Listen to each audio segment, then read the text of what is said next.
King Review Print Speaking to the Blind, celebrating 40 years of audio newspaper production.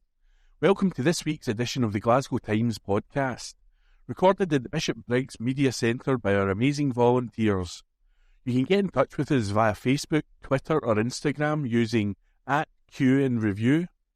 That is @CUEANDREVIEW.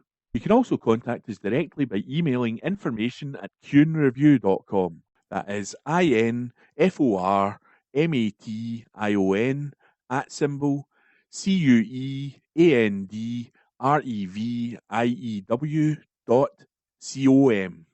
or by calling 0141 772 3976.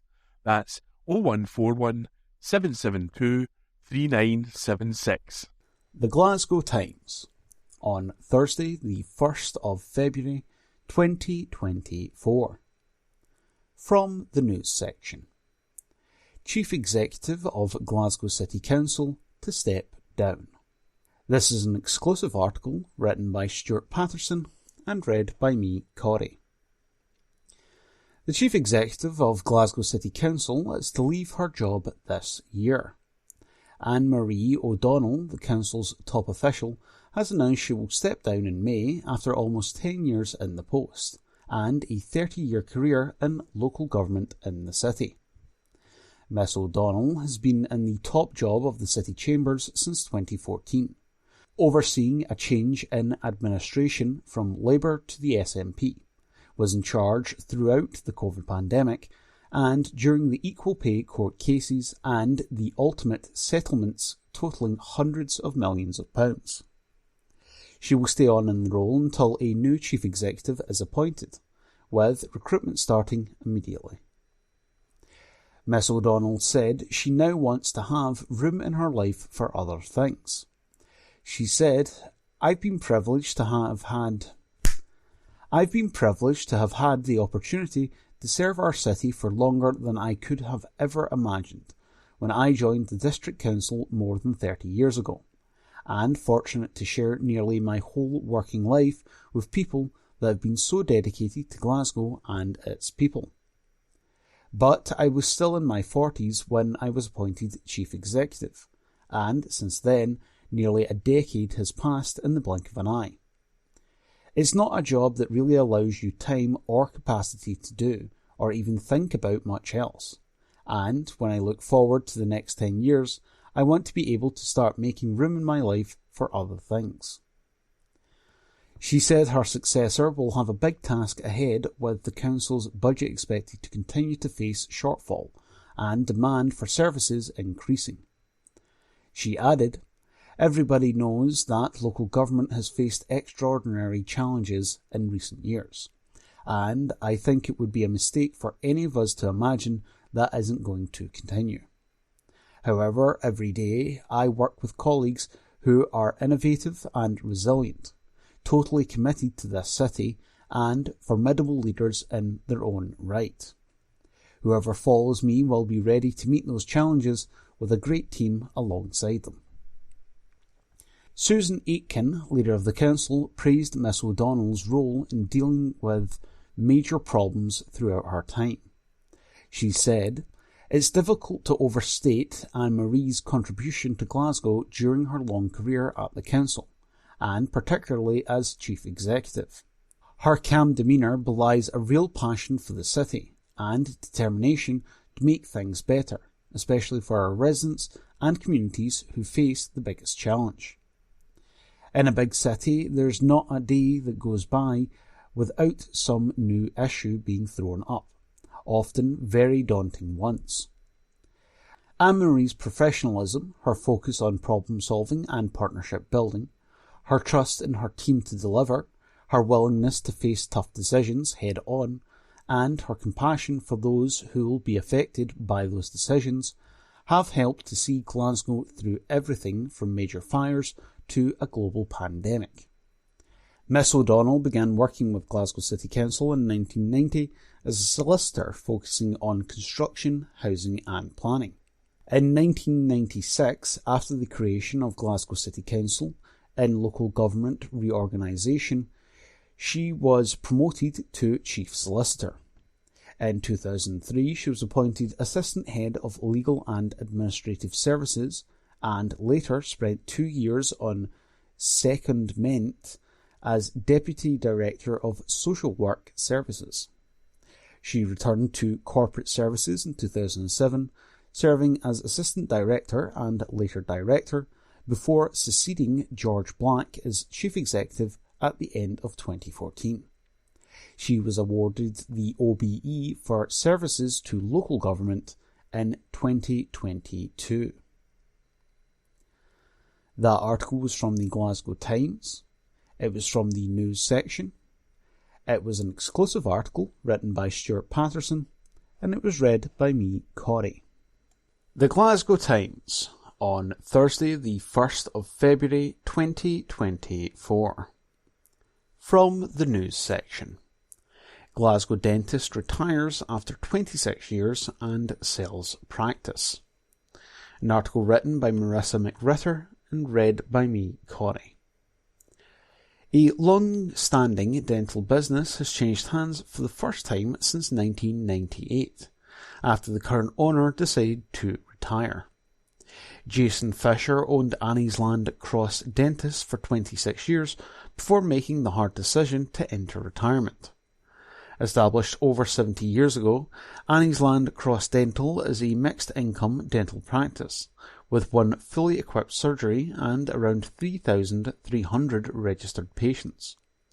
Following a confidential sales process with Joel Mannix and Christie & Co., it has been purchased by Alexander Jeff Cote for an undisclosed price. Jason said, "I was a single-handed practitioner for 26 years and decided that it was time to take things easier. Joel found me the perfect buyer, who has already been a huge hit with patients and the staff. He already has ambitious plans for the practice, and I'm certain he will make a huge success of it." Alexander bought his first dental practice, Dalmuir Dental Care, now Vanguard Dental Dalmuir, in September of 2022, and has enjoyed the challenge of running the business alongside working as a dentist. He plans to increase the capacity of the Annie's Land Dentist to treat more NHS patients. He said, "I decided to buy Annie's Land Cross Dental as it presented a great opportunity to acquire a busy dental practice in a great location. The practice is long-standing and has a good reputation locally with many of the patients. The practice currently has one surgery. However, there is space to increase the number of surgeries within the existing building footprint. I plan to renovate the practice to create a clean and modern clinical practice and provide a comfortable and relaxing environment for our patients. The increased surgery numbers and renovation will allow the practice to register more NHS patients and continue to deliver the highest standard of care." Joel Mannix, Associate Director, Dental at Christie & Co., comments, "Following 26 years of successful ownership, it was a hard decision for Jason to bring Annie's Land Cross Dental to the market. However, through a meticulous, confidential sales process, we identified the perfect buyer in Alexander, and I'm sure that he will take the practice to further success and continue the good reputation that Jason has established over the decades." That article is from the Glasgow Times. It's from the news section. It was written by Marissa McRitter, and it was read by me, Corey. The Glasgow Times, on Thursday the 1st of February 2024. From the news section.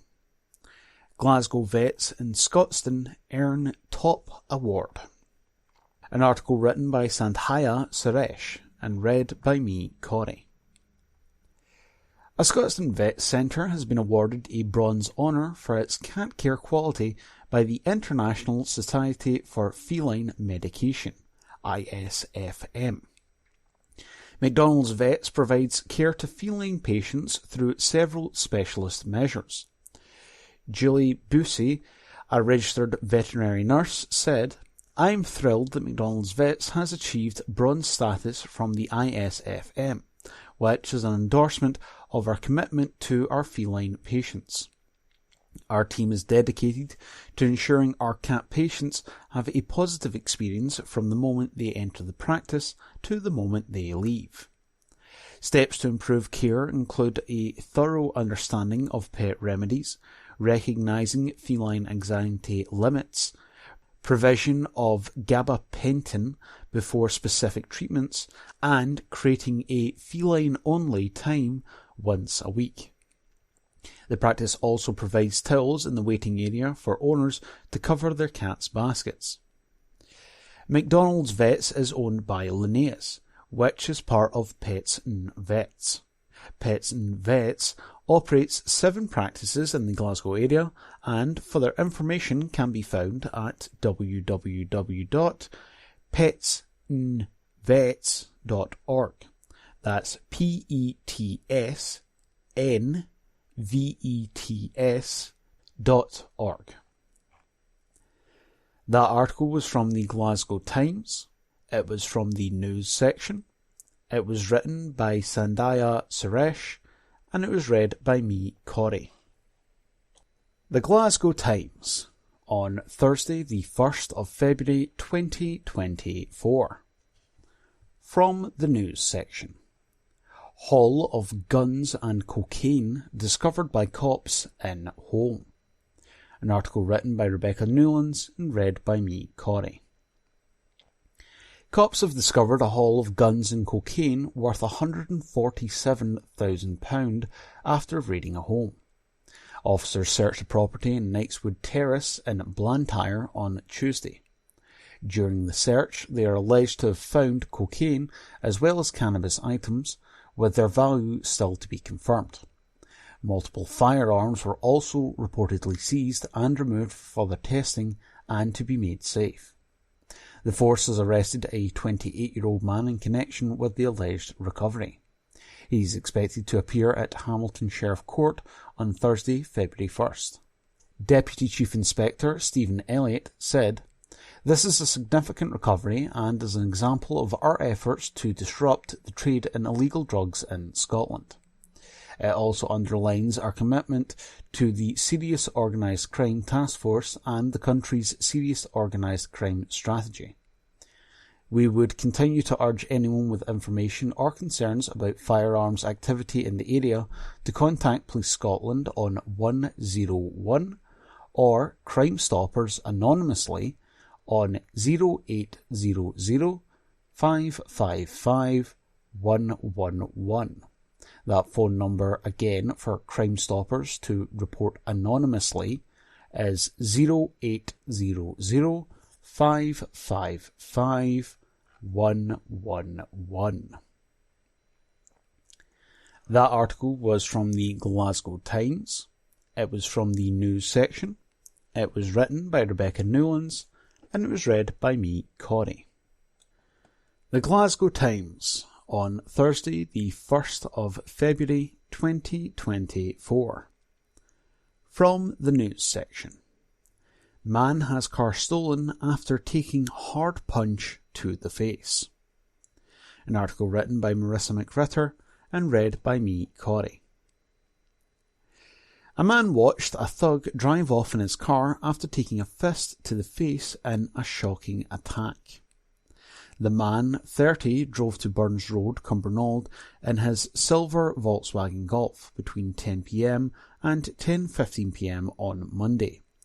As he got out of his car and made his way towards a property, he was jumped from behind and punched in the face. The force of the blow knocked him to the ground. As he got to his feet, the man watched the thug driving off in his motor. Fortunately, the man did not need hospital treatment following the robbery. A description of the thief has not been disclosed. A probe has been launched into the attack, and detectives are asking anyone with information to step forward. Detective Constable David Williamson said, "Inquiries are at an early stage to establish the full circumstances surrounding what happened, and we're appealing to any potential witnesses to come forward. In particular, we would like to hear from anyone with private CCTV or dashcam footage from the Burns Road area of Kildrum around the time the robbery took place. Anyone with information is asked to contact Police Scotland on 101, quoting incident number 0895. That number again is 0895 on Tuesday, January 31st, 2024. Alternatively, you can call Crime Stoppers anonymously on 0800 555 111. That phone number again for Crime Stoppers is 0800 555 111. That article was from the Glasgow Times. It was from the news section. It was written by Marissa McRitter, and it was read by me, Corey. Cop speaks out after man found guilty of rape in city. This article is unattributed. A top cop has spoken out after a man has been found guilty of the rape of a woman in Glasgow. Officers say Barzan Noshawani was convicted at the city's High Court yesterday following a 2-week trial. On Sunday, August the 7th, 2022, the 40-year-old pretended to be a taxi driver and picked up a woman and her friend at his car from the city centre after a night out. After dropping off the friend, he then drove to the woman to the premises in the East End, where he seriously sexually assaulted her. Following the trial, Detective Chief Inspector Ian Nelson said, Barzan Noshawani took advantage of a woman who, believing him to be a bona fide taxi driver, trusted him to make sure she got home safely. He totally abused that trust, and what he did was deplorable. I would like to praise the woman for coming forward to police. Her courage and testimony are what had him convicted today, and also importantly it made sure he is no longer a risk to other women at this time. He will be sentenced in due course. And that article was unattributed. From the Glasgow Times, Saturday the 3rd of February, from the news section, Delight as plug pulled on battery plant plan. Community declares victory as firm abandons move to open facility next to a riding school. Exclusive by Amanda Keenan.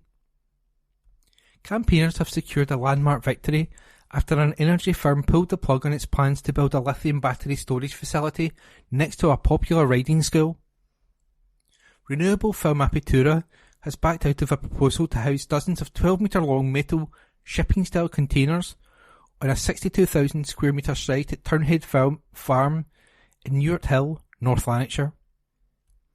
Angry locals claimed the development, which should have been the size of a football pitch, was unsuitable for the picturesque beauty spot, with one company owner saying the development would put her out of business.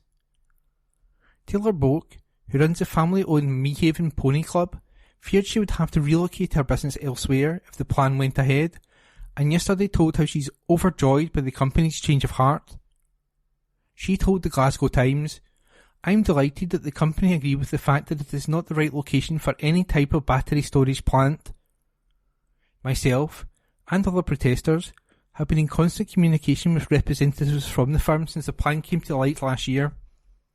I'm overjoyed that they have taken on board our concerns during their site assessments. It's the proper and right thing to do, and I'm grateful that they have listened to us. So much work would need to be carried out just to level the land before anything could have been built there. It would have been a massive operation right next to a pony club that is attended by hundreds of children. I just could never really see how it ever made any sense. Taylor said the firm's U-turn has lifted a weight from her shoulders.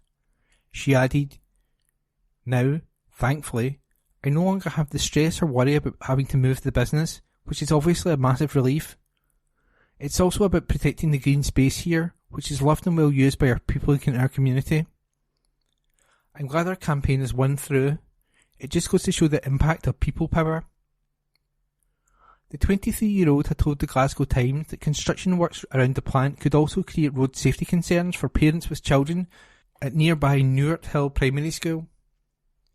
She added, The only way to get to the riding school, or what was the proposed site, is by going along a small access road. That would never have been suitable for HGVs. There was a real concern that massive lorries would be rumbling through areas that were always busy with children. It was never really the right location in the first place.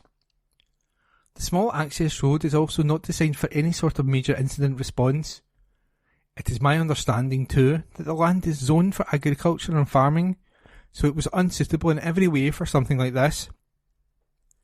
Taylor praised the firm for listening to the community's concerns. She added, "To be fair, during assessments of the site, representatives from the firm really took time to engage with the people in the community. We feel our voices have been heard and our stance justified. Although the plans were only at an early stage, it was still causing a lot of concerns and worry for locals. Now we can get back to business." A spokesperson from Apertura told the Glasgow Times that they would now be actively looking for a more beneficial land for the project. They said, "As many will be aware, a considerable amount of time and work had been undertaken by Apertura in relation to delivery of our proposed 250 megawatt battery energy storage system, BESS, on land at Newark Hill. Facilities such as this play a critical role in tackling climate change, supporting the transition towards clean, green, renewable energy and away from polluting fossil fuels, as well as contributing to a government target of net zero. While some positive results were achieved in Apertura's assessment of the site, including meeting policy set out in the National Planning Framework agenda, there were several other critical areas that indicated this location to be less than suitable for a feasible financial model, especially from a project construction and delivery standpoint. The firm, however, has stressed that it is not walking away from its plan to build the plant in the wider area. Their spokesperson added, "Given that this development was at the very early stages of assessment and development, the decision has been made by Apertura to discharge and cease development at the existing Newark Hill site. We will now actively be looking for more beneficial land in the surrounding area to locate a renewable energy project, once again connecting to the substation near Newhouse Industrial Estate. We have taken on board all factors which arose during this process and will look to ensure that a high level of scrutiny is undertaken in terms of site selection and engagement with the community at any new future location. This will support not only the delivery of a robust renewable energy project, but contribute to the public it serves." And that article was an exclusive by Amanda Keenan. From the Glasgow Times, Saturday the 3rd of February. From the news section, drivers reported after car breaks down on the M8. This article is unattributed. 2 drivers were reported after police traced a broken down car and a friend who came to help in Glasgow. Road policing officers shared the details on X, formerly Twitter. They said they arrived yesterday at a stretch of the M8 motorway after reports of 2 men pushing a car along the hard shoulder. The motorist was allegedly found to have no licence or insurance. A friend then arrived to help in an Audi which allegedly had bald tyres. The drivers were both reported and charged. On social media, the force said, "Glasgow Road Policing attended the report of 2 males pushing a broken down car along the M8 earlier. We traced the breakdown on his friend who had arrived to help. Unfortunately for both, they now face a day in the Justice of the Peace Court." That article was unattributed and it was read to you today by me, Ian. From the Glasgow Times, Saturday the 3rd of February, from the news section, fury over delay for new city flats. This article is an exclusive by Marissa McWhirter. A huge development in the south side has been delayed indefinitely, leaving buyers in the lurch. Sanctuary Housing is building more than 400 flats on the site of the Old Victoria Infirmary in the south side, including social housing, mid-market and shared equity properties. Yesterday, a spokesperson for Sanctuary informed buyers that the development had been delayed for the 5th time with no completion date in sight. We previously reported that owners, due to move into the properties in March 2023, were told the flats wouldn't be complete until December 2023. Now, In an email seen by the Glasgow Times, a spokesperson for Sanctuary said the house builder was unable to confirm completion dates at this point, but would provide a further update in March. Buyers have now been waiting around 71 weeks to move into properties they purchased in February 2022. We spoke to several devastated first-time buyers who purchased flats at the development through the New Supply Shared Equity Scheme, NSSE, and requested to remain anonymous. One owner, who was expecting the bad news, said, "I feel frustration, anger and helplessness. There's a lot of helplessness because you're at the point where you don't really know what to do or if you can do anything. The only kind of compensation available for buyers at this stage is to reclaim their deposit, but they will still be out of pocket for legal fees," he says. The buyer added, "Other than the financial cost, there are emotional costs, the endless delays, uncertainty, being unable to plan things as well. Staying in a rented flat while he waits to move into the development, it stings to pay rent monthly when he was expecting to be paying a mortgage in his own flat. Delays have forced the buyers to reapply for mortgages, and two reported that their monthly payments had risen by £200 as a result. A second buyer who purchased through NSSE said she was crippled with a mix of anger, anxiety and hopelessness. She said, "I worry about a lot of things. I can't make any life plans. I can't book time off and my finances are on hold indefinitely. I don't understand why there is such a long delay with no explanation." Another buyer added, "It's completely baffling. I don't believe a word of what sanctuaries say anymore." The delays have caused his mortgage rate to climb from 1.5% to around 5%, and he has been forced to rent a property while waiting for the flat to be completed. He said, "We were told last February, about 3 weeks before we were meant to get our keys, that there would be another delay of around a year. I had already ordered furniture and I couldn't cancel any of it. My rent is almost twice what the mortgage should be. It's designed to be shared equity and it's designed for first-time buyers, but it's costing a lot of money. I'm losing a lot of money because of this." He added, "It's been a really negative experience. It's a lot of stress, a lot of strain on you. Out with that, there's a cost of living crisis added on top. It's taking a massive toll.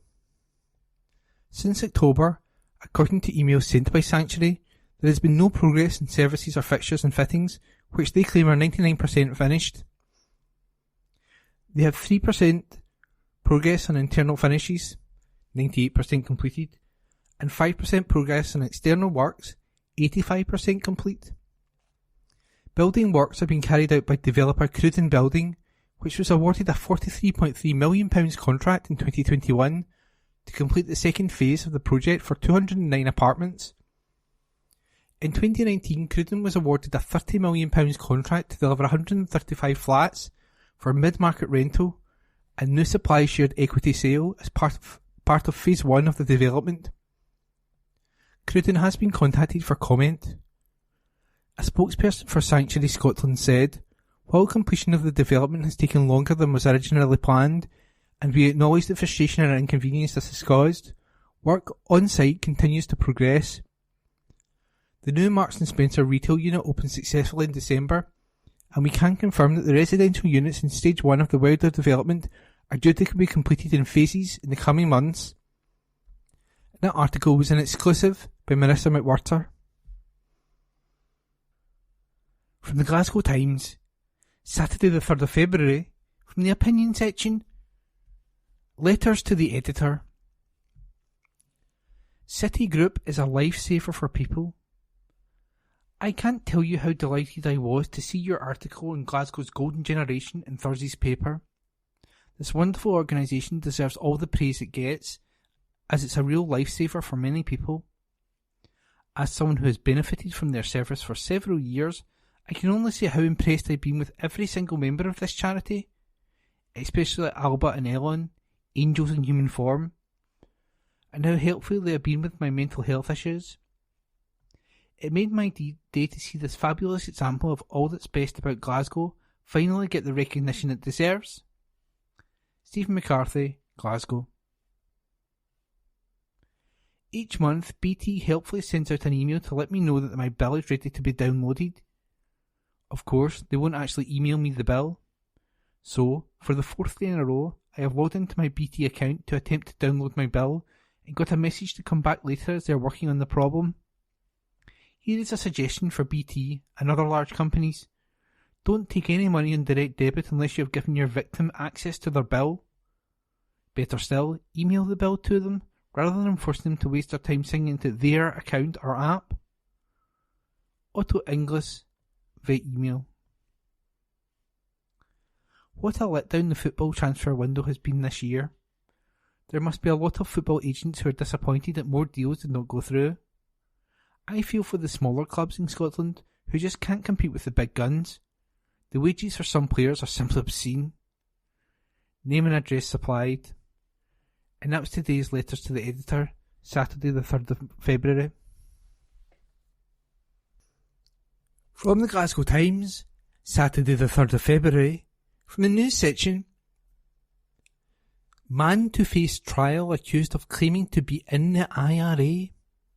This article is unattributed. A man will stand trial later this year accused of claiming he was a member of the IRA. Joshua Cook, 38, allegedly made the remark during an organised protest at Glasgow's George Square on February the 5th, 2023. Pro- and anti-transgender protesters and counter-protesters gathered in George Square that day.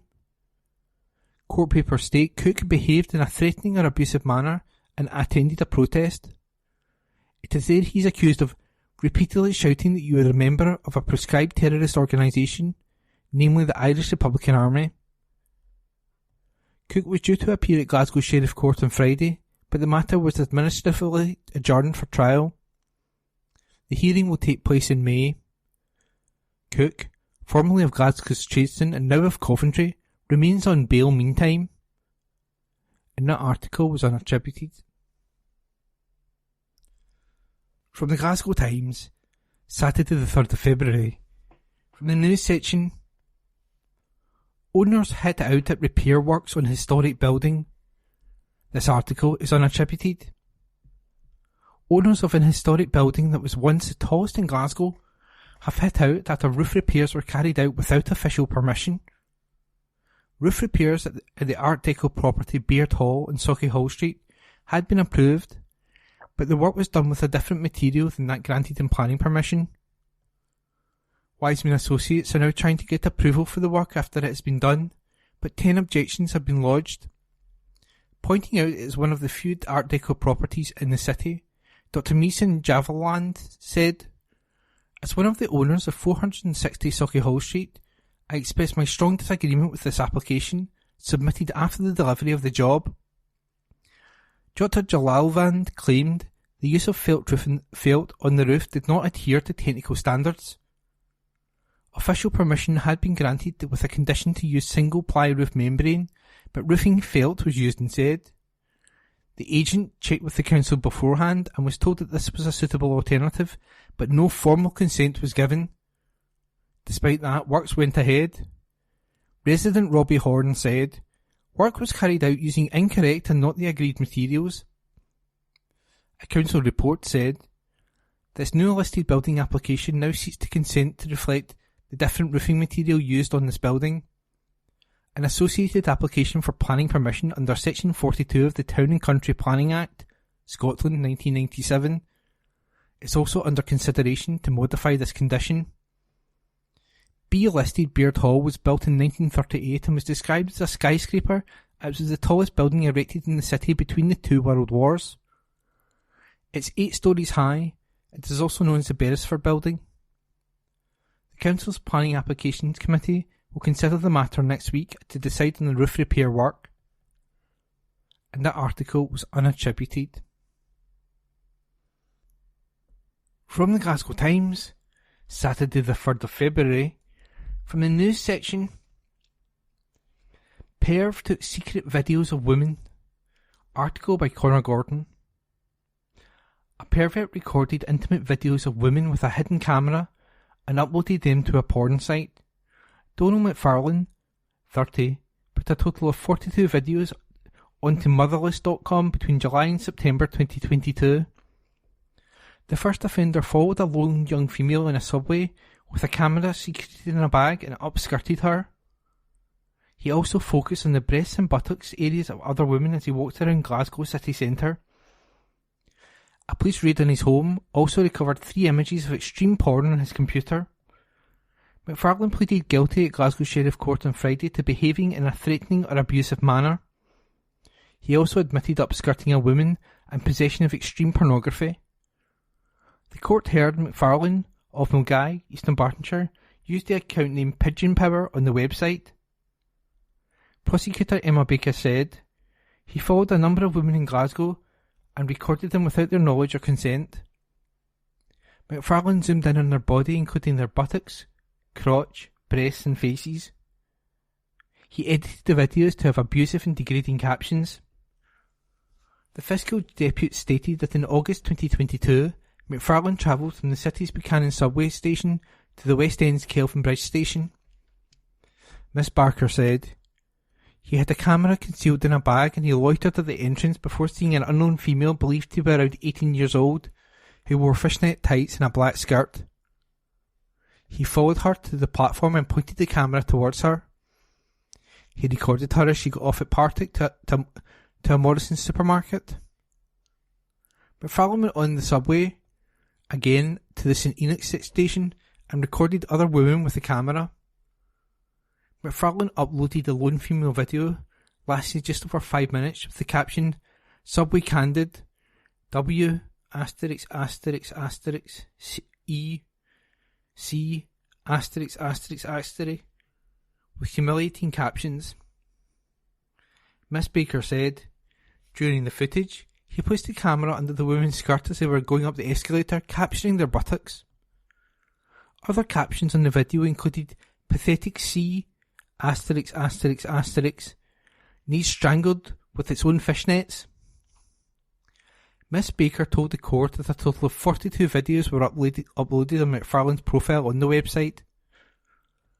Another video showed 2 women in crop tops and leggings who were followed on Buchanan Street with the camera zoomed in on their buttocks. A further 12-minute video tailed a woman from a Sainsbury's in Buchanan Street which focused on her buttocks. He then recorded 2 other girls' breasts and crotches.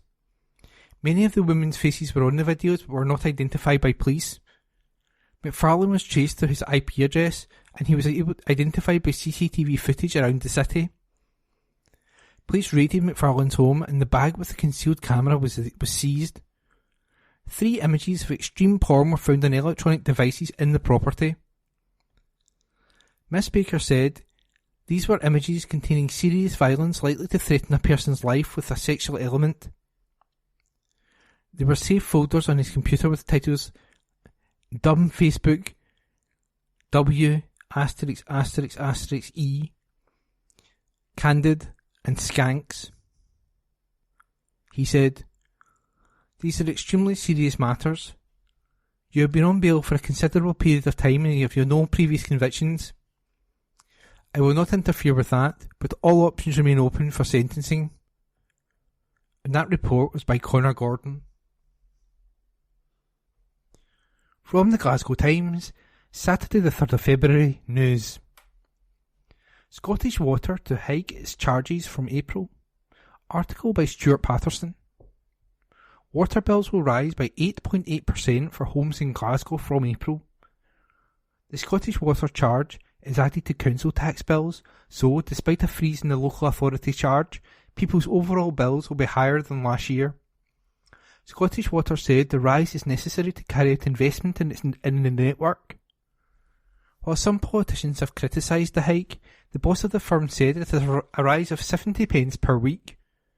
It means a bill for someone in a Band C home will see the combined water and waste charge increase to £485 and 68 pence.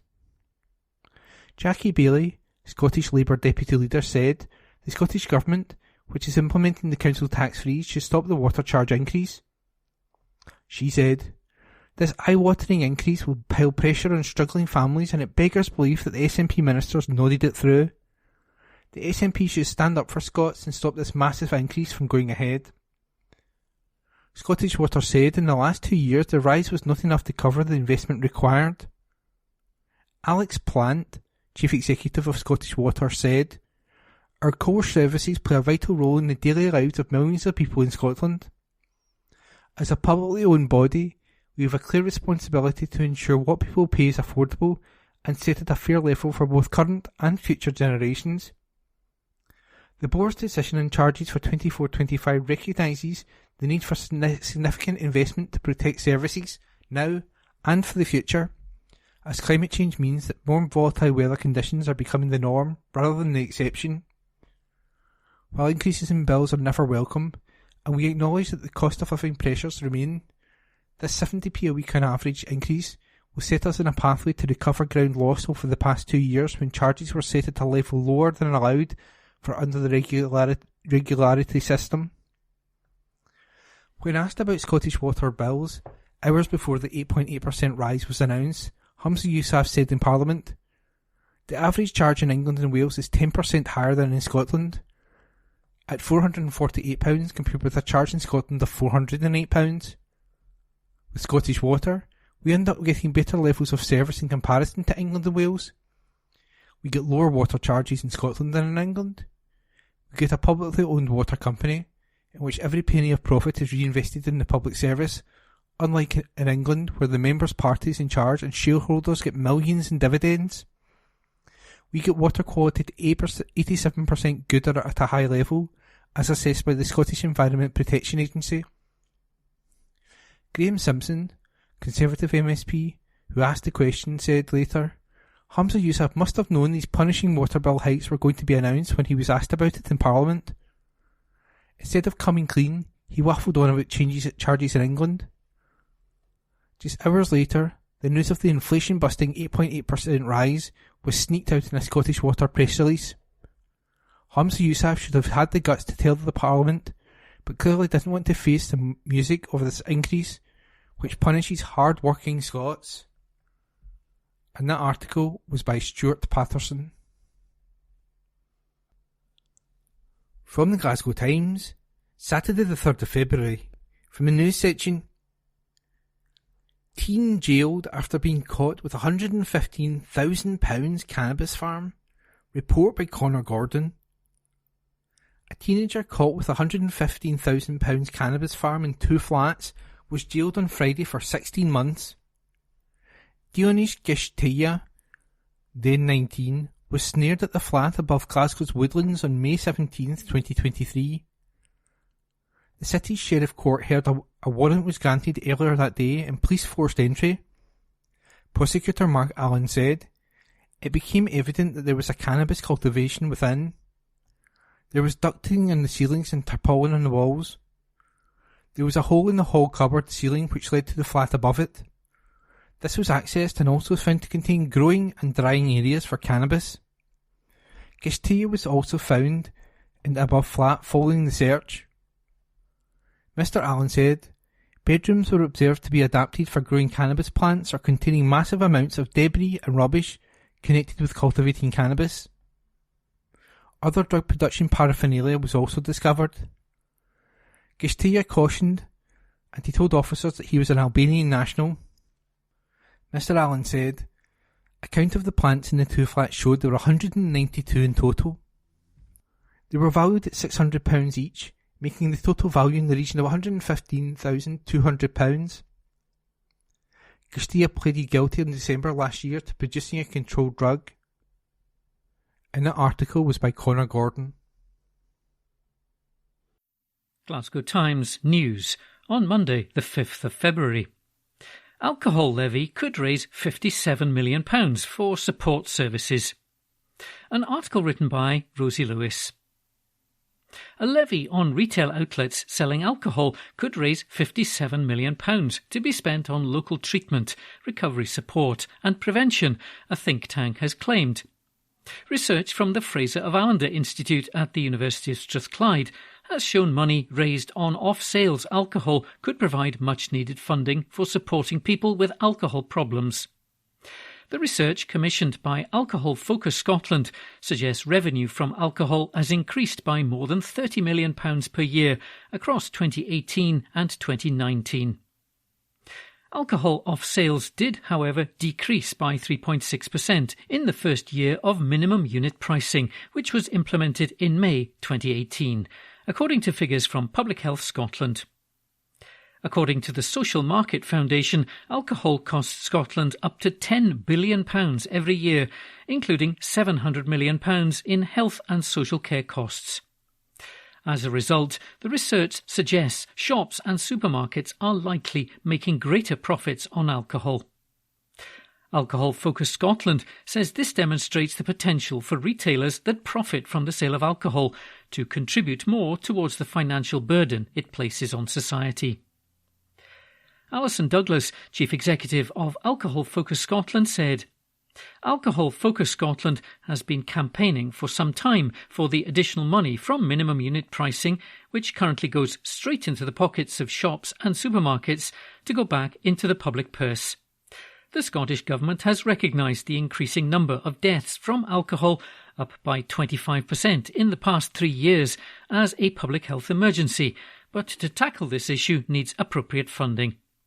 By redirecting some of this additional money, we can relieve the pressures that our health and social care services are experiencing and address the 40% decline in people accessing specialist alcohol treatment over the past decade. The call for a retailer levy is also backed by NCD Alliance Scotland, which recognises the benefits of minimum pricing for the health of the nation, but sees the need to address the unfairness of where the money currently goes. Yao Souza, Deputy Director of the Fraser of Allender Institute, said, We were asked by Alcohol Focus Scotland to look at what revenue might be raised by a levy on sellers of alcohol exclusively for consumption off their premises, based on the non-domestic rates valuation role. When the similar public health supplement was last in place in 2015, it was set at 13 pence. Setting the same rate today would bring in around £57 million a year. Different rates would naturally lead to different levels of revenue. For example, we estimate a 10 pence rate would bring in around £44 million, and a 16 pence levy would bring in around £70 million. Based on a levy on non-domestic rates, the policy would principally affect big national supermarket chains, who the research found would make up 86% of all revenues. The research considered different levels of levy, finding an increase in revenue of £4.4 million for every 1 pence change in a levied rate. Political support for a levy on alcohol retailers has been growing. The Scottish Government committed in its recent budget to explore reintroducing the public health supplement, which raised £95 million from a levy placed on non-domestic rates of large retailers selling alcohol and tobacco between the years of 2012 and 2015. Scottish Labour is also calling for a public health levy to offset problems caused by alcohol in Scotland. A Scottish Government spokesperson said, The Scottish Government is determined to do all we can to reduce alcohol-related harm and is working closely with alcohol and drug partnerships and the third sector to do so. In 2022-2023, £106 million was made available to these partnerships, increasing to £112 million in 2023-2024. This funding is used to ensure that local services meet the needs of people who experience alcohol and drugs harms. The announcement in the Scottish budget this year signalled the Scottish Government's intent to explore the reintroduction of a public health supplement in advance of the next Scottish budget. All relevant stakeholders will be consulted as part of that exploratory work. An article written by Rosie Lewis. Glasgow Times News on Monday the 5th of February. Police officers on bikes have been cracking down on youth disorder. An article written by Ben Waddell. Police officers on bikes have been cracking down on youth disorder and antisocial behaviour in East Renfrewshire. Over the weekend, officers from the Greater Glasgow Division took to the streets of the area to respond to community concerns. During their patrols, they responded to several issues including youth disorder, traffic offences and antisocial behaviour. A spokesperson for Police Scotland said, This weekend, off-road bike officers from the Greater Glasgow Division were deployed across East Renfrewshire. The team patrolled a number of areas in response to community concerns, as well as responding to a variety of issues including youth disorder, traffic offences and antisocial behaviour. An article written by Ben Waddell. Glasgow Times News on Monday the 5th of February. Disabled Scots invited to help shape the future of the Independent Living Fund. An article written by Sandhya Suresh. Disabled individuals and organisations in and around Glasgow are being asked for their opinions towards shaping the Independent Living Fund Scotland. This comes with the announcement of an in-person workshop at the Glasgow Science Centre on February the 19th, which is accessible to everyone with interest in the reopening of the fund.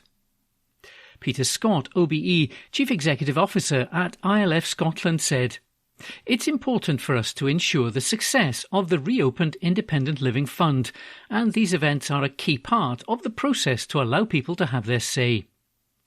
The Glasgow event is our final in-person event, so I would urge anyone who is interested in the reopening of the fund to attend so that we can take account of all views, ideas and feedback. Additional support is available to ensure the event is fully accessible for everyone attending, so please get in touch with us when signing up if this is something you require, and we will happily assist."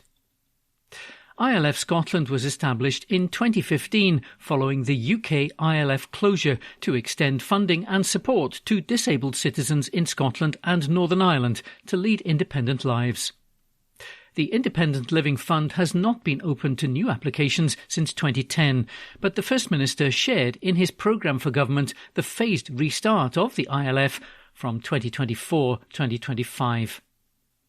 As part of the recommendations for reopening to the Minister for Social Care, Mental Wellbeing and Sport, the Scottish Government and ILF Scotland have created a co-production working group. This body comprises representatives from disabled people's organisations, disabled individuals and other important stakeholders. The group will consider feedback from such events as a significant element of their decision-making procedure. Those interested in the event, which runs from 11 a.m. to 3 p.m. on February the 19th at the Glasgow Science Centre, can sign up at the following web address: http://tinyurl.com tinyurl.com/48WMPWRZ http://tinyurl.com/48WMPWRZ. An article written by Sandhya Suresh. Glasgow Times News on Monday the 5th of February. Glasgow private hire driver loses his licence after a horror attack. An article written by Sarah Hilly. A Glasgow private hire car driver who indecently assaulted a woman and threatened to abduct her while working has lost his licence.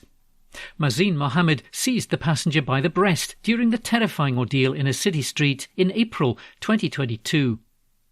Calling for Mr Mohammed to have his licence suspended, Police Scotland said he was not a fit and proper person to hold one. Police Inspector Gareth Griffiths said there are serious concerns over public safety and asked Glasgow City's licensing board to immediately suspend Mr Mohammed's licence. Board Chair Councillor Alex Wilson, SNP, said, "This is appalling. We don't expect this type of behaviour from private hire drivers." Mr Mohammed was found guilty of assaulting the woman in court last year and ordered to carry out 240 hours of unpaid work. He was also sentenced to a restriction of liberty order, keeping him at home between 7 p.m. and 7 a.m. The board suspended his licence immediately this morning during its meeting in the city. Mr Mohammed did not attend the licensing board meeting. An article written by Sarah Hilly. Glasgow Times on Monday the 5th of February. Lifestyle. Calls for Billy Connolly exhibition to be held at Kelvin Grove. An article written by Drew Sandilands. A Billy Connolly exhibition should be held at Kelvin Grove Art Gallery and Museum to recognise his contribution to Glasgow. Councillor George Redmond, the city's Labour group leader, wants Glasgow Life, which runs the city's museums on behalf of the council, to consider a display on the Big Yin.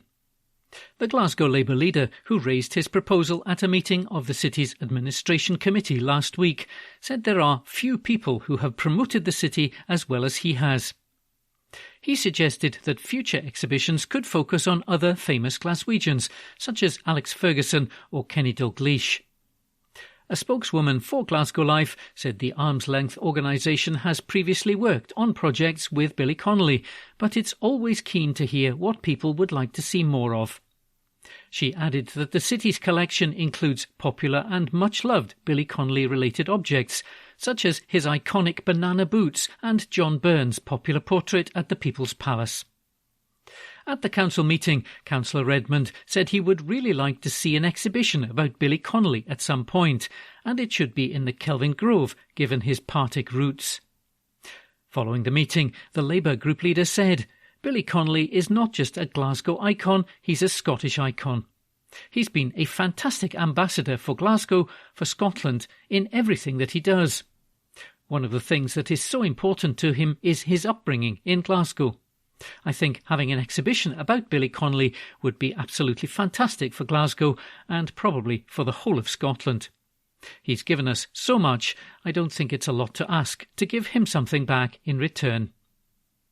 The Glasgow Life spokeswoman said, "Billy Connolly needs no introduction to the people of Glasgow. His boundless talent as a comedian, actor and presenter makes him one of Scotland's most famous sons."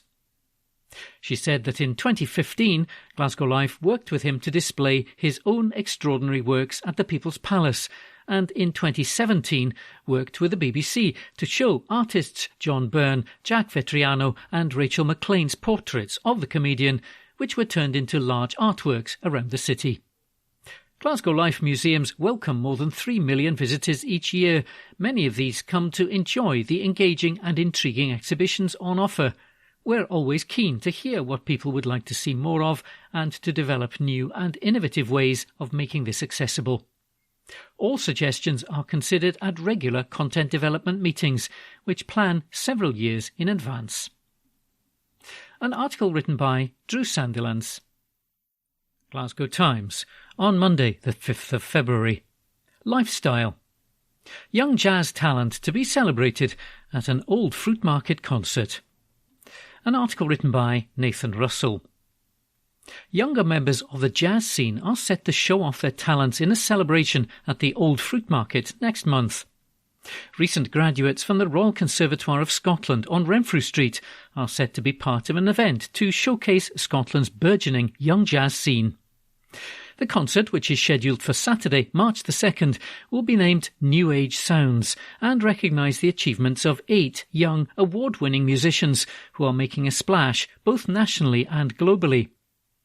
Accomplished Scottish jazz saxophonist Tommy Smith is the mind behind the event. Professor Smith is also the head of jazz at the Royal Conservatoire and serves as the artistic director of the Scottish National Jazz Orchestra. The concert will feature compositions by Mercury Prize-nominated pianist Fergus Macready, which will be performed by Peter Johnston, the Jazz Orchestra's regular pianist. The concert will also feature appearances from Kitty, the 2020 Scottish Music Awards Breakthrough Artist of the Year, and 2021 Rising Star from the Scottish Jazz Awards, trombonist Nushi. Professor Smith has watched many of his conservatoire students rise to successful careers in the jazz scene and has planned the event to showcase the storied tradition of orchestral jazz to a young audience. He said 6 of the 8 featured musician-composers, Fergus Macready, Peter Johnston, Nushi, saxophonist Matt Carmichael, bassist Ewan Hasty and trombonist Liam Shortall, were students of mine for 4 years at the Conservatoire. I'm very proud of their achievements and wanted to showcase them with the orchestra. It's also great to have Kitty and the saxophonist Helena Kay on board, as they're very much part of Scotland's thriving young jazz scene. Each musical performance will be accompanied by a video orchestrated by another Conservatoire student, Dylan Barry, and projected onto the stage backcloth. Professor Smith added, "I'm confident that New Age sounds will be a standout experience for the jazz orchestra's ever-growing audience. It's also vital for the orchestra to embrace the younger audience and widen our musical horizons. We're really looking forward to the concert as the music is sounding great." An article written by Nathan Russell. Glasgow Times News on Monday the 5th of February. Scotland's first women-only council workspace launched. An article written by Kirsty Fearick. A new hub supporting women in business has been launched in Airdrie. North Lanarkshire Council is the first local authority in the country to offer a dedicated workspace for female-led start-up businesses. The Hive will encourage female entrepreneurs to create and grow their own businesses in the area. It will offer desks, offices, meeting rooms and treatment rooms, as well as on-site business advice, events and networking opportunities. This project is supported by funding from the UK Shared Prosperity Fund and the Scottish Government Pathways Pre-Start Fund. Caroline Brown works for the North Lanarkshire Council Enterprise team and was involved in developing the Hive.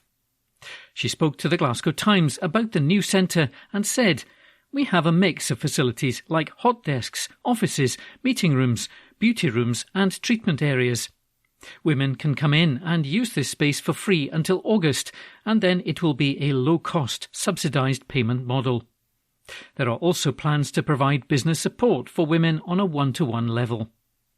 We've been delighted with the incredible response to launching this space. We were blown away with the amount of people who have got in touch. So far there are around 200 women interested in using it. Any woman-run business is welcome as long as you are over 18 and don't have another business premises set up. We can help startups so they can get clients established and build up their brand." An article written by Kirsty Fearick. Glasgow Times News on Monday the 5th of February. Drop in household waste sent to landfill in Glasgow. An article written by Catherine Hunter. Glasgow Council bosses are hopeful that the amount of household waste sent to landfill will continue to decline after the latest figures showed a significant drop over the last decade. In 2014, 164,811 tonnes of household waste were sent to landfill. The number dropped to 150,943 tonnes by 2017, but rose to 167,502 tonnes in 2018, before heading on a downward trend to 35,889 tonnes in December 2023. The latest figures are still to be verified by SEPA. The numbers were presented to members of the Environment and Livable Neighbourhoods Committee this week, where the work of Glasgow Recycling and Renewable Energy Centre was highlighted as providing a valuable role in extracting recyclable material and recovering energy from waste that would normally have been landfilled. In 2023, the Council sent around 15,000 tonnes direct to landfill from its transfer stations, and from August to December 2023, only 17 tonnes were sent directly to landfill. The remaining fraction was sent to landfill by the Council's contracted partners. During Tuesday's meeting, a Council officer explained, "We are changing the way we manage waste across the city, and it's having a positive impact on how we're managing it. You can see from the table that the reduction of household waste that is sent to landfill continues to decrease. From August to September last year, we only sent 17 tonnes directly to landfill sites, so the reason there is still quite a lot of tonnage in 2023 is because of reprocessing contractors sending material to landfill." Councillor Alex Kerr congratulated officers for their work in reducing the amount of landfill being acquired and asked if the amount of waste being sent to landfill was likely to continue to drop. He said, "From 2017, the household waste sent to landfill is down by 76%, so obviously that's quite a drop. But are you confident that you can keep pushing that down? What are some of the problems with the contingency measures and whether that is contaminated household waste?" An officer said, "The Recycling and Renewable Energy Centre has been in place for several years now, and it's changing the way we manage general waste within the city." I think we'll continue to see the tonnage of landfill going down. An article written by Catherine Hunter. Glasgow Times News on Monday the 5th of February. Union members are getting ready for possible strike action. An article written by Catherine Hunter.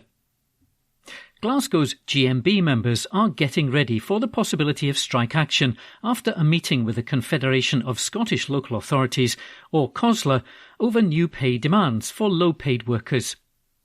The three Scottish Joint Council trade unions met with the National Association to discuss this year's pay claim and for an agreement to be reached as quickly as possible, ideally before the 1st of April. The GMB previously confirmed it would be looking for an extra £1.50 an hour for each of its members.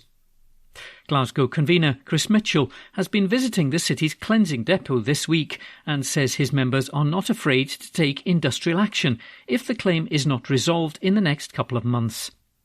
He said the trade unions met with COSLA yesterday and told them exactly what we were looking for, which from the GMB point of view is an extra £1.50 an hour for low-paid workers. We want these pay claims to be implicated by April the 1st, but COSLA will need to go and speak to council leaders. We made it clear that we are quite willing to campaign for more money and go to the Scottish Government and ask them to give each council more money. COSLA says that they will get back to us by the end of February with a potential offer, but we have been going around the cleansing depot to see which of our members would be willing to take industrial action. Nothing has been decided yet which section is going to pay dispute, but we are all getting ready. Keir Greenaway, GMB Scotland senior organiser in public services, said that last year's pay negotiations were needlessly protracted and called for far greater urgency. The union's pay claim calls for councils to pay interest on backdated settlements to encourage swifter negotiations and decision-making. After the meeting, Mr Greenaway said, "We detailed our pay claim and made it clear to COSLA exactly what our members' priorities are, which include reaching agreement on a fair pay deal as quickly as possible. COSLA now knows exactly what our members expect, and we would hope for that to be taken on board and allow for the start of meaningful negotiations as quickly as possible. The councils are under no illusion that they will need to find the money for an acceptable pay rise or join with us to seek that extra funding required from the Scottish Government. Inaction is not an option. Months of needless delay will not be acceptable." A COSLA spokesperson said, COSLA has now received pay claims from all three Scottish Joint Council trade unions. A constructive steering group meeting was held to understand further the key pay elements of each claim. COSLA leaders will consider the claims at their meeting on February the 23rd. An article written by Catherine Hunter. Glasgow Times News on Monday the 5th of February. An iconic clock in Mulgai town centre relocated for repair. An article written by Sandhya Suresh. The Copeland and Lye clock, an iconic feature in Mulgai town centre, has been temporarily removed for essential repairs. The clock was installed in the precinct in 1981 to commemorate the completion of the pedestrianisation scheme. A recent inspection revealed water ingress issues and steel corrosion. Councillor Gordon Lowe, leader of East Dunbartonshire Council, said, "The clock has been an iconic fixture in Mulgai town centre for more than 40 years and is a popular meeting place. These essential repairs will mean it can return and remain in place for many years to come. I'm pleased we've been able to allocate external funding, helping to fulfil our ongoing commitment to improving local town centres without putting additional pressure on council finances." The clock has now been safely transported to a specialist restoration workshop dedicated to restoring iconic clocks in the UK. The refurbishment, funded by the UK Government Shared Prosperity Fund, is expected to take around 12 weeks. Post-restoration, the timekeeper will be reinstalled in its former location within Mulgai Precinct. Originating from the French-inspired Caledonian House on Sauchiehall Street, the clock was an integral part of Copeland and Lye's drapery warehouse. Established in 1873, the business gained popularity for its supply of Paris fashions. After the closure and demolition of the store in the 1970s, the clock was rescued and gifted to Mulgai Borough Council. Marking the pedestrianisation of Mulgai Precinct, the three-faced timekeeper became an important local landmark and a meeting place since 1981. An article written by Sandhya Suresh. Glasgow Times News on Monday, the 5th of February. Work to improve safety of cyclists continues in Glasgow. An article written by Catherine Hunter. Work to improve the safety of cyclists across Glasgow is continuing, a year after the tragic death of French cyclist Emma Burke-Newman. Last January, student Emma from Molyneux in Paris was injured following an incident at the junction with the King George V Bridge and passed away shortly after being taken to Queen Elizabeth University Hospital. In the 12 months that followed, 2 more cyclists have died on city roads. In February, Nigerian student Chinenye Vera Okonkwo, who was 33, died following a crash involving 2 cars in the city centre on St Vincent Street. A 64-year-old cyclist also passed away after being hit by a car on Fielden Street in Glasgow. John Morton was hit by an Audi A3 on May the 29th and died on June the 1st after being taken to hospital. Since June last year, Glasgow City Council has been focusing on improving the safety of all road users, particularly cyclists, through its active travel strategy. It accepted funding from Transport Scotland's Active Travel Fund to deliver a variety of projects, including the Connecting Battlefield programme, which looks to improve public spaces, support fully segregated cycle paths and create new connections to existing active travel routes. An update was discussed at the most recent Environment and Sustainable Committee this week. Bailey Paul McCabe said, "I'm personally delighted with the Battlefield development. As a cyclist myself, living in Battlefield, I'm excited to see that continuing, and the importance of extending the cycle routes and increasing the connectivity will increase the numbers using it. It's been a year since Emma Burke-Newman passed away down at the Clydeside, and I think it's pertinent to note, if you build it, they will come, and you will make this safer for people by getting more people onto their bikes and increasing active travel." Councillor Angus Miller added, "We have spoken before about creating a comprehensive city network. I think we can see there is a great deal of construction taking place this year, but also future design phases that will also progress to construction in coming years." I wanted to touch on the comments made by Bailey McCabe surrounding the tragic passing of Emma Burke-Newman around a year ago. Our officers have outlined the main focus on one of the projects around the Clydeside area, including the junction at King George V Bridge. The local authority has been engaging with New Practice, a woman and LGBTG+-led architecture practice based between Glasgow and London. A council officer said, "Like the councillors, officers were deeply saddened by the passing of Emma Burke-Newman, and we feel incumbent to address that in our infrastructure delivery. Notwithstanding the awful events of last year, we've watched with interest the work that our colleagues at New Practice have been leading on, and also we've watched the legal case that has been going on there. We've reached out to New Practice to initiate a conversation to learn from their findings to see how that can feed into our design, and we aim to progress in the spirit of co-design in a solution that works for all." An article written by Catherine Hunter. From the Glasgow Times, Tuesday the 6th of February, from the opinion section. Annie Wells. Tipping point had been reached in Glasgow. Tory view. My brother Jerry recently returned for a visit to Glasgow from his home in Essex. One of the first things he said was how horrified he was at the state of the city of his birth. The litter piling up the streets, the scale of the graffiti, roads of boarded up shops, ugly potholes on almost every street he travelled along. He couldn't believe his eyes. Of course, none of this will be news to Glaswegians. And it wasn't news to me either. As an elected representative of the city, it is by a comfortable margin the most common gripe of constituents.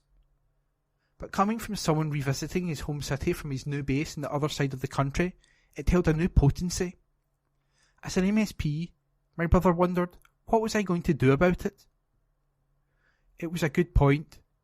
Many of us are forever complaining about the state of Glasgow is allowed to fall into, but not everyone is in a position to take decisive action. That's why, in the next few weeks, I'll be launching my new broom campaign. The idea is people across the city identify things they want fixed, whether it's potholes, bins that haven't been collected, an area of land that's fallen dangerously into disgrace, and photograph the evidence. They'll send these images to a dedicated email address that I will set up. At the end of each week, they will be collated and sent to the City Council with a simple demand: sort this or we will stay on your case. We will repeatedly flag issues that aren't remedied, and those who report the problems can keep regular tabs by supplying updates. Then, when the problems are addressed, the Council will receive due credit for doing so. We hear too often that local authorities don't always have the budgets to fix potholes or always ensure bins are properly collected on time. But Glaswegians don't have the budget to spend hundreds of pounds replacing tyres or pay private operators to dispose of their waste. We know people in the city are dissatisfied with the waste collection service. Around 93 people complain to the council every single day in Glasgow about missed collections. That works out as almost 170,000 complaints over the last 5 years. That's the statistical evidence, but residents trust their eyes and ears as well. They can see all too clearly the sheer demise of a city which used to be handsome and proud. They see the rat infestations, the appalling fly tipping, and the litter that's strewn about world-famous streets. They want bustling and successful shops and cafes, not boarded up shelves just asking to be vandalised or set ablaze. Almost every day in this very newspaper there is a story featuring the decline, dilapidation or neglect of our cityscape. Glasgow needs a new broom in more ways than one. This campaign will be launched in coming weeks, and is open to all, regardless of background or political preference. It will provide the chance for us all to work together to bring this issue right to the top of the agenda and restore some pride in our communities. The tipping point has now been reached. I want the fight back to start now. And that was the Tory View by Annie Wells. From the Glasgow Times, Tuesday the 6th of February, from the news section: Life experience helped social worker earn top award. This article is unattributed. A social worker who left school with no qualifications has been awarded the prestigious title of Scotland's Social Worker of the Year 2023. Jean Ritchie, East Renfrewshire HSCP Adult Support and Protection Social Worker, has been recognised for her contributions to adult protection and advocacy for carers. Ms Ritchie, 60, said she is committed to ensuring their voices are heard within the organisation's strategy and operations. She left school at 16 and pursued different career paths, as well as becoming a mum to her 3 children. Her turning point came in 1997 when her mother passed away, which triggered a new direction for her life. Ms Ritchie enrolled in a healthcare course at Reed Care College, now West College, Scotland, in 1998 and completed an HND course in social sciences. She said, "Leaving school with no formal qualifications, I found support, guidance and encouragement from my lecturers. Night classes in higher English and math provided essential support, instilling a lifelong love for learning. Do not let fears curb your ambition. If I can do it, you can too. Attending college can be life-changing and so rewarding." She then completed a BA Hons in social work from the University of West of Scotland. Now, 2 decades into her career, Ms Ritchie emphasises the value of life experience in her work. The curriculum quality leader for social science at West College, Scotland said, "Jean's story is a testament to the transformative impact of education, resilience in the face of challenges, and the invaluable contributions of social workers to our communities. Her achievements stand as an inspiration to current and future students, highlighting the potential for personal and professional growth through education." And that article was unattributed. From the Glasgow Times, Tuesday the 6th of February, from the news section: Man held after police stop Porsche. This article is unattributed. A Porsche driver has been arrested after cops allegedly found a weapon in the luxury motor. Officers stopped the car on Sunday morning on Hope Street in the city centre after spotting it with an obscured window. Following that, the driver, a 25-year-old man, was reportedly found to be drunk, had no driving licence, no insurance, failed a roadside test and then refused a station sample. On top of that, police say they discovered a weapon in the car as well. The man was arrested and will appear in court at a later date. His vehicle was also seized. A spokesperson for Police Scotland said, "On Sunday morning, officers from the Greater Glasgow Division spotted this Porsche driving in the city centre with an obscured windscreen. After stopping the driver, he was found to have no licence, no insurance and was intoxicated. Male, aged 25, arrested. Will appear at court in future. Vehicle seized." And the article was unattributed. From the Glasgow Times, Tuesday the 6th of February. Lifestyle. On this day 1685, the Merry Monarch, Charles II, died. Some say his last words to his brother James were, "Don't let poor Nelly starve," a reference to his favourite mistress, Nell Gwynn. 1783, English landscape gardener Lancelot Capability Brown died. Kew Gardens and the grounds at Blenheim Palace are examples of his work. 1788, Massachusetts became the 6th state of the United States.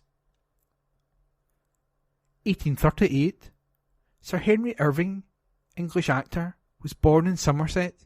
He was the first actor to be knighted. 1927, a boy violinist in short trousers, aged 10, caused a sensation in Paris when he performed Symphonie Espagnole. The child prodigy was Yehudi Menuhin. 1952, King George VI died during the night at Sandringham, aged 56. His daughter, on safari in Africa at the time, succeeded as Elizabeth II. 1958, 7 Manchester United footballers, the Busby Babes, were killed when their plane crashed in thick snow at Munich airport. An 8th, Duncan Edwards, died 15 days later in hospital. 1983, Nazi fugitive Klaus Barbie was charged in Lyon, France with crimes against humanity. 1997, a widow was allowed to be inseminated with her dead husband's sperm by the Court of Appeal in a historic judgment.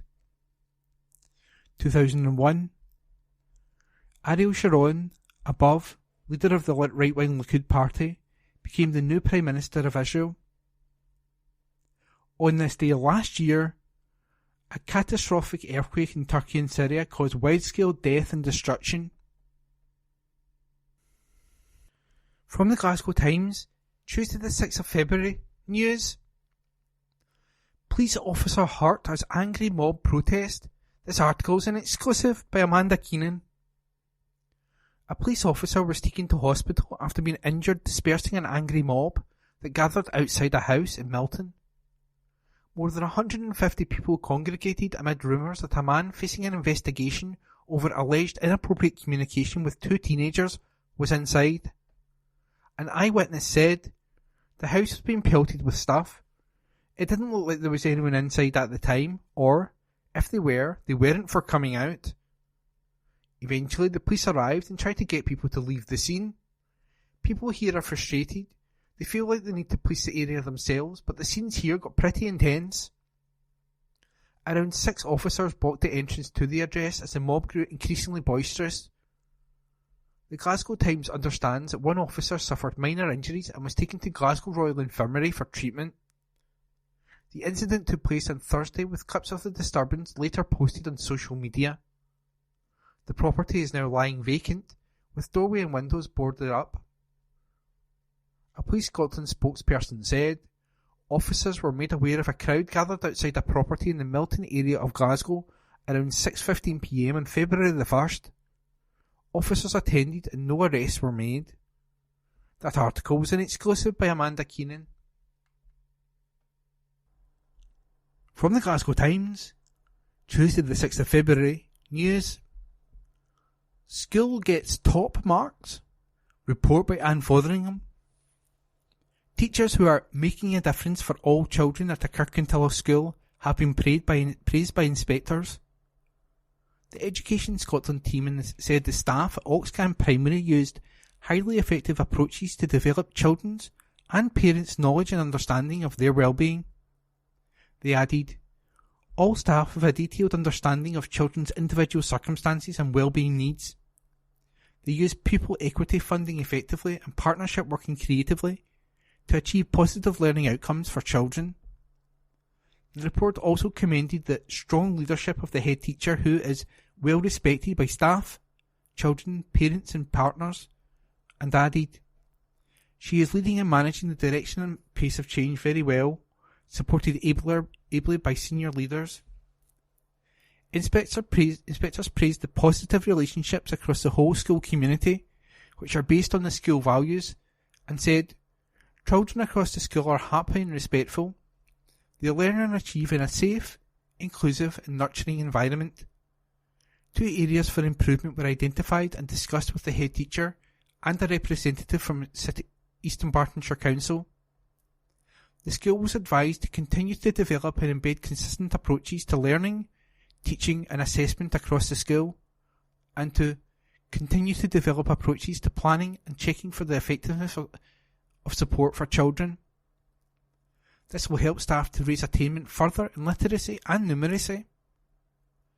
Acting head teacher Sarah Mochun said, the whole team is delighted to have received such a positive inspection report which details the hard work and commitment of staff, families and pupils to ensure Oxcan Primary is a nurturing environment which tailors learning opportunities to meet the needs of every child within our school. We will continue to build on our strengths. Eastern Bartonshire Council's Convener of Education, Councillor Linda Williamson, said, this is a wonderful inspection report that celebrates the hard work and achievements of the entire school community. From the school leadership to the families and the pupils themselves, everyone plays their part in making Oxcan Primary a school to be proud of. The report highlights the positive relationships, the equity of learning opportunities, the successful planning and evaluation, the nurturing environment and the many other approaches taken to encourage well-being and attainment. I'd like to congratulate the head teacher and everyone at Oxcan Primary School on a very, very good report. The full report is available on the Education Scotland website, and that article was written by Anne Fotheringham. That concludes this week's edition of the Glasgow Times podcast. Please remember to subscribe to our channels at Q and Review and to tell your friends about our service.